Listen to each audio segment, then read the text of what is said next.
రాష్ట్ర వ్యాప్తంగా లక్షలాది మంది ఉద్యోగులు తమ సమస్యలకు త్వరగా పరిష్కారం కావాలని ఎదురు చూస్తున్నారు. తెలుగు దినపత్రికలో ఈ అంశంపై ప్రత్యేక కథనాన్ని ప్రచురించడం జరిగింది.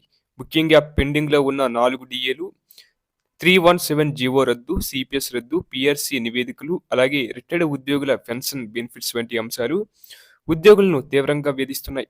ఇక పెండింగ్ సమస్యలు వివరాలు కనుక చూస్తున్నట్లయితే ప్రస్తుతం 4 డిఏలు పెండింగ్ లో ఉన్నాయి. ఇది రాష్ట్ర చరిత్రలోనే తొలిసారి. డిఏలు అమలులో జాప్యం కారణంగా ఉద్యోగులు ఆర్థిక ఇబ్బందులను ఎదుర్కొంటున్నారు. అలాగే 317 జీవో వల్ల పలువురు ఉద్యోగులకు తగిన ప్రాధాన్యత లభించలేకపోతుంది. ఈ జీవో రద్దు చేయాలని ఉద్యోగ సంఘాలు పట్టుబడుతున్నాయి. అలాగే కంట్రిబ్యూటరీ పెన్షన్ స్కీమ్ సిపిఎస్ రద్దు ఉద్యోగుల ప్రధాన డిమాండ్ అండి. ఈ అంశంపై ప్రభుత్వం స్పందన లేకపోవడం ఉద్యోగుల్లో నిరాశను కలిగిస్తుంది. అలాగే పిఆర్సి 2023 గడువు జూలై 2023 నాటికే పూర్తి అయింది. ఇప్పటి వరకు కొత్త పిఆర్సి ప్రకటించకపోవడం ఉద్యోగుల్లో ఆందోళన పెంచుతుంది. ప్రైవేట్ ఆసుపత్రులకు 600 కోట్ల రూపాయలు బకాయిలు ఉండటంతో ఉద్యోగులు ఈ హెల్త్ స్కీమ్ కింద చికిత్స పొందలేకపోతున్నారు. కరోనా సమయంలో ఉద్యోగులు సొంత డబ్బులతో లక్షల్లో ఖర్చు పెట్టి చికిత్స చేయించుకున్నారు. కానీ బిల్లులు రియంబర్స్మెంట్ అనేది సరైన రూపంలో జరగడం లేదు. ప్రభుత్వం ఎక్కువగా 2 లక్షల లోపు మాత్రమే రియంబర్స్మెంట్ చేస్తుండటంతో ఉద్యోగులు ఆందోళన చెందుతున్నారు.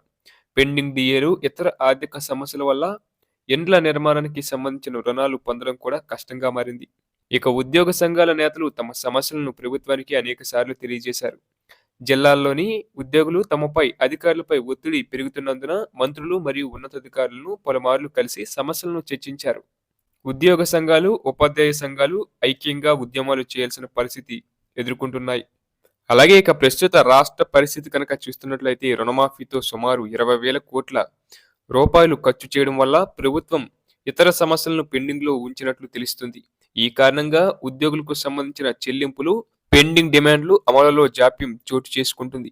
అలాగే కొత్త జిల్లాల ఏర్పాట్లకు 8 ఏళ్లు పూర్తి అయినప్పటికీ ఇంకా అవసరమైన కేడర్ నియామకాలు పూర్తి కాలేదు. ఇది కింద స్థాయి ఉద్యోగుల పనిపై మరింత ఒత్తిడి పెంచుతోంది.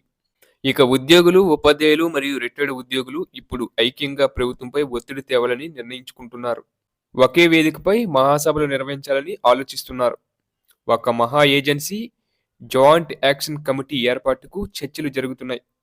ప్రస్తుతం రాష్ట్రంలో ఉద్యోగులు ఎదుర్కొంటున్న సమస్యలు వెనుకడుగు వేసే పరిస్థితుల్లో లేవు. ప్రభుత్వం తక్షణమే చర్యలు తీసుకుంటేనే ఉద్యోగులకు న్యాయం జరిగే అవకాశం ఉంది. ఈ సమస్యల పరిష్కారం రాబోయే కొత్త బడ్జెట్లో ప్రాధాన్యత ఇవ్వడం ద్వారా మాత్రమే సాధ్యమవుతుందని ఉద్యోగ సంఘాలు అభిప్రాయపడుతున్నారు.